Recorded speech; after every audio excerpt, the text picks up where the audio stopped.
छत्रपति शिवाजी महाराज की जयंती के अवसर पर बुल्ढाना में विभिन्न सामाजिक और सांस्कृतिक कार्यक्रम आयोजित किए गए। जिजामाता प्रेक्षागार मैदान में शिवकालीन शस्त्रों का विशेष प्रदर्शन लगाया गया, जिसमें धनुष बाण, तलवार, भाले सहित कई पारंपरिक हथियार प्रदर्शित किए गए। शिवकालीन शस्त्र प्रदर्शन संचालक संदीप सावंत ने मीडिया से बातचीत में बताया कि इस प्रदर्शन का मुख्य उद्देश्य ऐतिहासिक शस्त्रों को संरक्षित कर देश भर में युवाओं और विद्यार्थियों को गौरवशाली इतिहास और संस्कृति से परिचित कराना है। नमस्कार, मी संदीप उर्फ नाना सावंत, संस्थापक अध्यक्ष शिवगर्जना प्राचीन युद्धकला प्रशिक्षण संस्था कोल्हापूर। गेल्या 30 वर्षापासून शिवप्रेरणा आणि शिवस्फूर्ती घेऊन मी हा शिवकालीन शस्त्रांचा साठा घेऊन अखंड भारतभर फिरत आहे आणि शिवप्रचार करत आहे।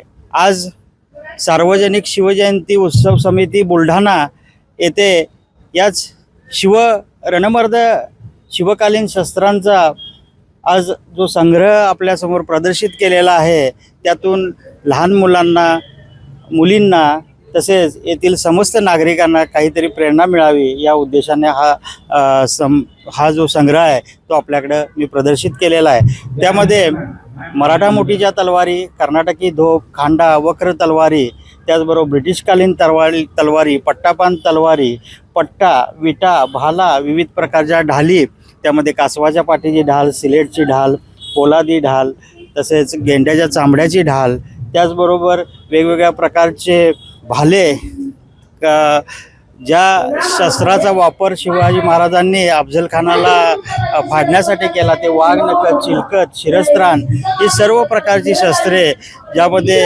वेगवेगळ्या प्रकारचं वैशिष्ट्य आहे त्यांचं प्रत्येकावेळी शिवाजी महाराजांनी वेगवेगळ्या प्रकारची शस्त्रे युद्धात वापरली, त्यांच्या सरदारांनी जी शस्त्रे युद्धात वापरलीत त्या शस्त्रांच्या विषयी माहिती, तसेच हा ठेवा जो आहे हा ठेवा राष्ट्राचा ठेवा म्हणून आपण जपला पाहिजे या उद्देशाने मी इथं आज बुलढाणा येथे आलेलो आहे।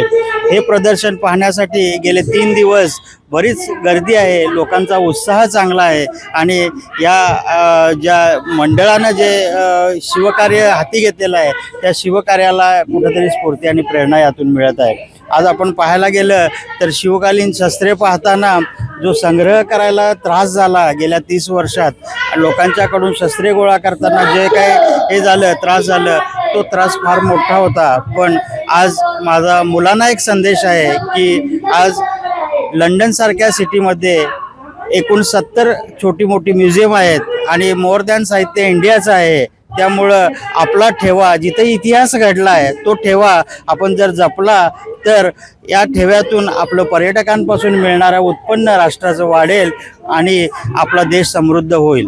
एवढं बोलून मी थांबतो।